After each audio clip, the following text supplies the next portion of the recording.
The Lakers gut out a huge victory in the Big Easy and secure the 7th seed to get into the playoffs to set up a rematch of last year's Western Conference Finals between the Lakers and the Denver Nuggets. What's good, y'all, and welcome to another Lakers Digest video. Before we get into everything of that game recap, guys, I want to bring your attention to something. There is 75% of you guys who have recently watched our videos who are not subscribed to the channel just yet. And if you guys want more of that, like news, like reactions, trade rumors, and game recaps, just every and all things LA Lakers, you guys want to come right here, especially because the playoffs are going to be starting and we're going to be locked and loaded on this channel, ready to go. So, with that being said, let's hop straight into that game recap, guys, as the Lakers secure the 7th seed. So, the Lakers, after a long season and then ending up in the playoffs after being 12 games over 500 and going 47-35, played the New Orleans Pelicans in a pivotal play-in game, and they were able to get by winning 110-106. It took a lot more effort than their previous game, as they had their last game of the season against the same New Orleans Pelicans team, where the Lakers came out and dominated on both sides of the ball. But the Pelicans came out with a lot of force this game, especially led by Zion Williams, who was tremendous for the Pelicans. But the Lakers were able to top that and come out of New Orleans with a much-needed victory to set up a Western Conference rematch in the first round against the Nuggets. But let's get into that game, guys, as for the Lakers. So, top to bottom for the Lakers, actually, Anthony Davis and LeBron James struggled shooting wise. They were kind of missing some gimmies around the rim, missing the usual shots that they make, but they were still able to get close to their numbers. Anthony Davis had about 20 points, 15 rebounds to go along with 3 blocks. LeBron James had 23 points, 9 assists, 9 rebounds, 2 blocks, and 3 steals. And then D'Angelo Russell, man, he was tremendous in this game. Had 5 3-pointers, had 21 points, 6 assists. Austin Reaves, 16 points, 6 assists, and 5 rebounds. Rui Hachimura had 13 points on very efficient shooting. And then off the bench, Taurean Prince had about 6 points, and not too much of the reserves except for Gabe Vincent really came to play in this one. Had 9 big points and also had some really key defensive plays for the Lakers.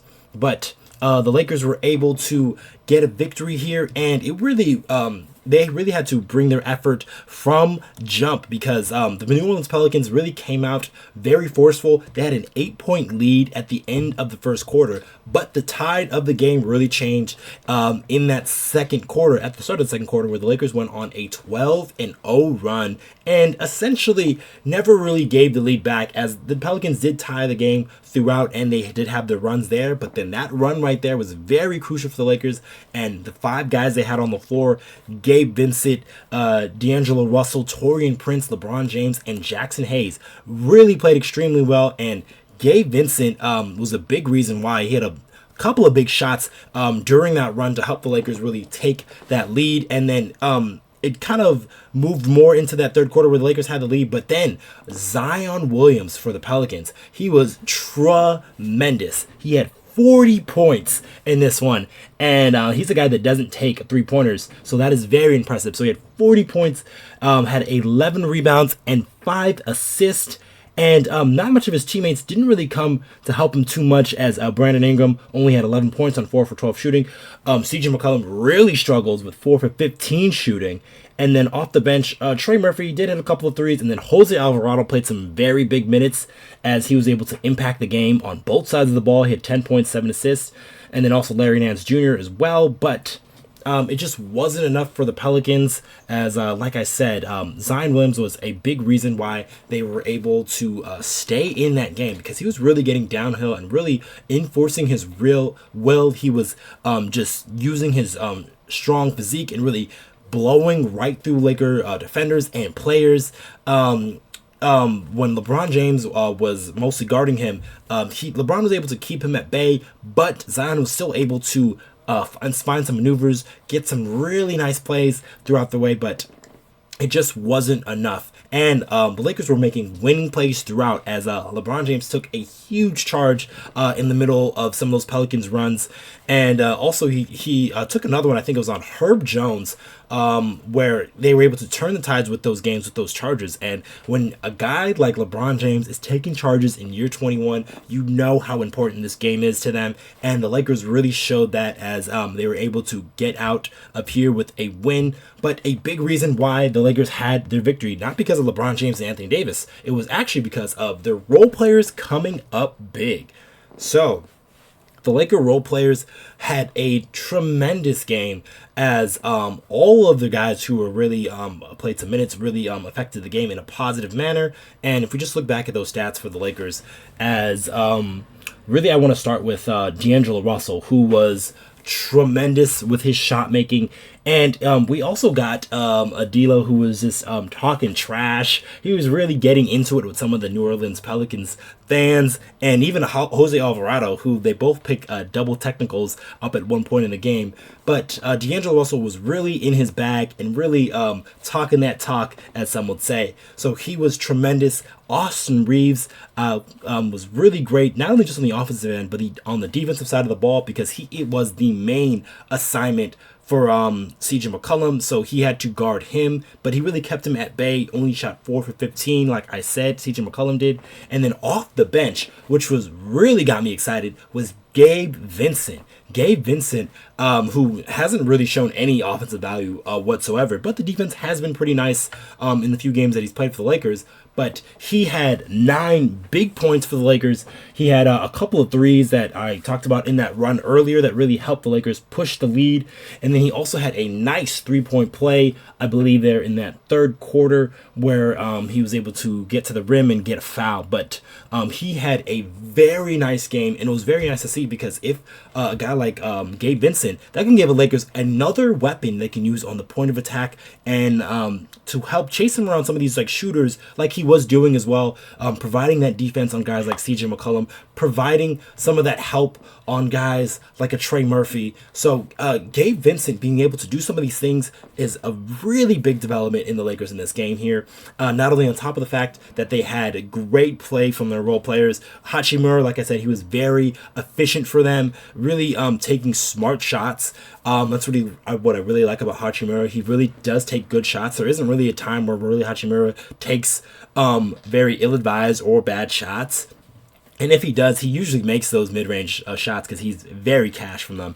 But the Lakers were able to do what they needed to do, and their role players really were able to pick them up, just because when Anthony Davis and LeBron James weren't making shots, but the Lakers were able to still win the game, really bodes well for the Los Angeles Lakers, I think, down the stretch. Because if you're able to get your role players these type of confidence, it's really going to help you in the future. And speaking of the future, this is kind of my next point here, and just going to preview it a little bit here, but bring on Denver. So the Denver Nuggets are going to be next up for the Lakers in a 7-game series. As the Denver Nuggets finish as a 2 seed, the Lakers will now come in as a 7 seed, winning this game. And there's definitely going to be a lot of things going through Laker fans' mind of, like, you know, what happened last season, even this regular season, where the Denver Nuggets really owned the Lakers in every single aspect. But I do think some things have really changed for the Los Angeles Lakers ever since especially this season, and really since the beginning of January, where the Lakers really started to make that turn and really solve some things, which I think that can really help them in that Denver series. One thing for sure is their offense is so much better than what it was last season. They are one of the top offensive teams in the league, and it's very indicative of just this game in particular, where you have guys like LeBron James, Anthony Davis, who do not play well, and that doesn't happen too often in these playoff type settings. So you're definitely going to get better shot making from them in the future. But if you can get this type of play from your role players, that can really tilt the odds in your favor. Because D'Angelo Russell playing like this was not the same D'Angelo Russell that we saw in that Denver series last season. He's got a boat of confidence now. He's shooting the lights out, and he's just been really a guy that's been taking on some of these challenges, even sometimes defensively, as he made a huge defensive play late in the game for the Los Angeles Lakers to get a huge steal. And then he's also been a guy that has been a vocal leader, helping uplift some of the other guys on the roster. So guys like Rui Hachimura getting him easy buckets, guys like Austin Reaves where he's like empowering them to get big shots, guys like Spencer Dinwiddie who can come off the bench and really change some things with his shot making ability and his defense. And then also Jackson Hayes, who's really vaulted himself into the lineup and really played well for the Los Angeles Lakers, doing a lot of things, but that's with the help of a guy like D'Angelo Russell. So I do think the Lakers are a little bit more fitted to take on Denver in the series. Denver is definitely going to be a tough out, but I'd rather get them now than early. And just a big reason why, because this is just a little bit of what our preview is going to be. I do think that the Lakers have a little bit more depth, a little bit more depth that I trust than Denver does, as because Denver didn't play too many guys. They obviously had their starting five, but they had Bruce Brown and Jeff Green and just a couple of guys off the bench that can really help them in that way. But this season, I don't see the same in this Denver team, as they do have guys like Peyton Watson who can make an impact, and Christian Braun, but it's not as strong as it was in years past, and especially for a guy like D'Angelo Russell who can really turn it up, especially when it's a guy across from him who can't really defend him. So that's going to be something that I'm going to be very excited to see. And like I said, we're going to break down more of it in the next couple of days here, as it was tremendous to see the Lakers win.